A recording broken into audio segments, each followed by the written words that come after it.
À Laval, au Québec, Jérôme.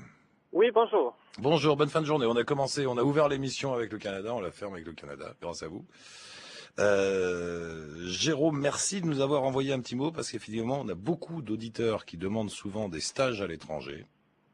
Effectivement. Et C'est pour ça que je vous ai contacté. mais oui, et c'est très compliqué pour nous parce que c'est très difficile de trouver des stages et on n'arrive jamais à avoir de réponse. Alors, vous nous avez envoyé un mail. Vous avez une association, enfin, vous travaillez pour une association mondiale en fait qui s'occupe de ça, c'est ça?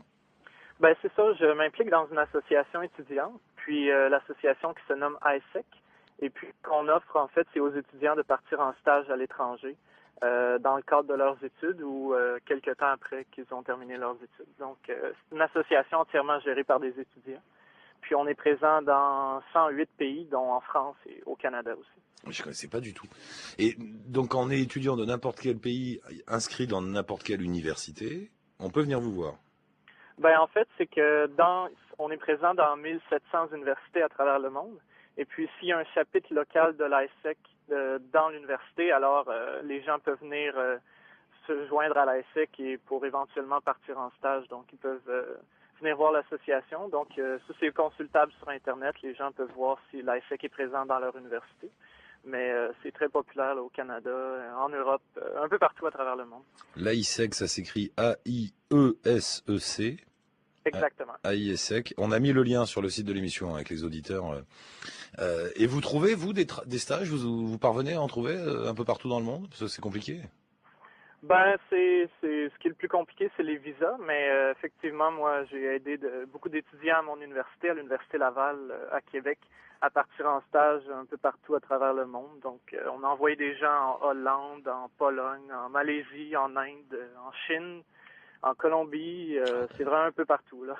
Et vous-même, Jérôme, personnellement, vous n'êtes pas parti en stage, non? Non, moi, c'est ce qui est intéressant avec l'organisation, c'est qu'on peut s'impliquer aussi. Donc, moi, j'ai aidé les gens à partir en stage, mais moi, je vais partir moi-même en stage probablement, peut-être en janvier, à la fin de mes études, effectivement.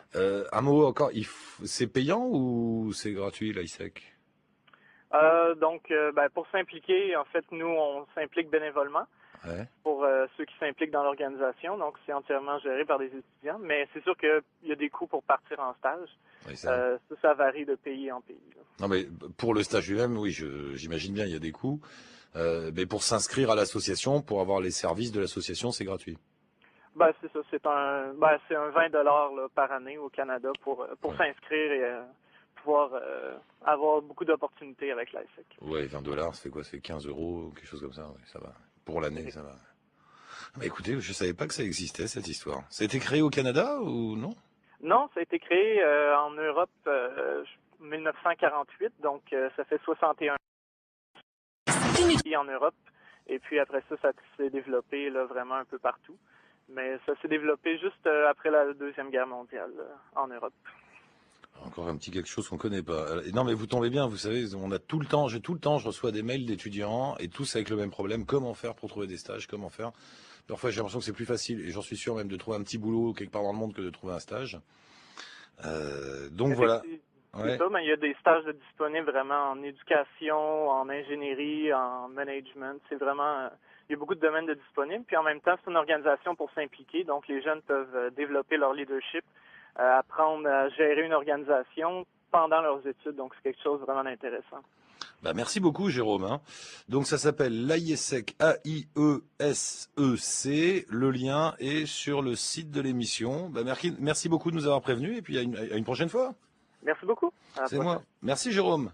OK. Bonne fin de journée. Vous aussi. San Severino, les Marioles, pour terminer.